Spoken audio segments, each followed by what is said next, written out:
Okay, so one of the new Pokemon that you can find out on Route 10 is Voltorb. Voltorb, once it fully evolves, it becomes the fastest Pokemon in the game. And it continues to be like that until the 4th generation of Pokemon. Despite it being really fast, its stats are not kind to it. It can pretty much just guarantee one free hit. But if it gets hit by anything else, well, it's gonna go boom. So one of the new Pokemon that you can find out in the Rock Tunnel is Onix. Onix is probably the most defensive Pokemon in the main story. It is a really good defensive wall. As you can tell by looking at its stats, its defenses almost go off the charts. This thing, when used correctly, this thing is a monster. But despite how good it is, it has a lot of weaknesses. Like, it has a major weakness to water and grass. So, if you're going to use an Onix on your team, be sure that you be careful, alright? Because it doesn't have some of the best special defense in the world. And the other Pokemon that you're going to find out there is going to be Machop. Machop is, as its name implies, it is really freaking powerful. Its stats are pretty kind to it in terms of physical-wise. However, its special attack and everything else is not that good. It's also because that it's also really slow as well. So, I guess if you want to have a pretty decent fighting type, I guess I could recommend this one if you haven't went with Mankey.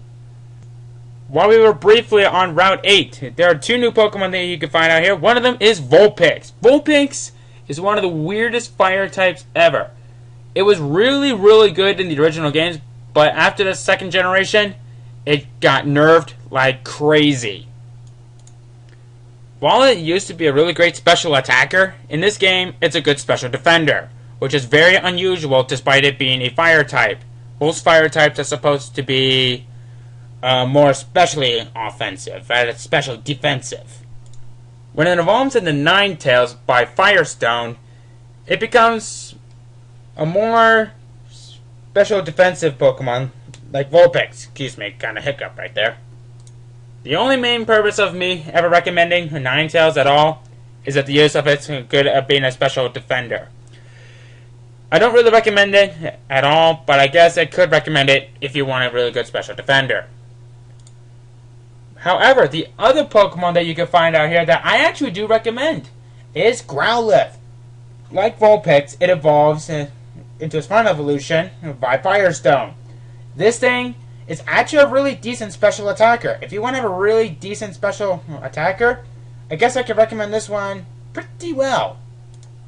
Like any good fire type, it's a really good special attacker.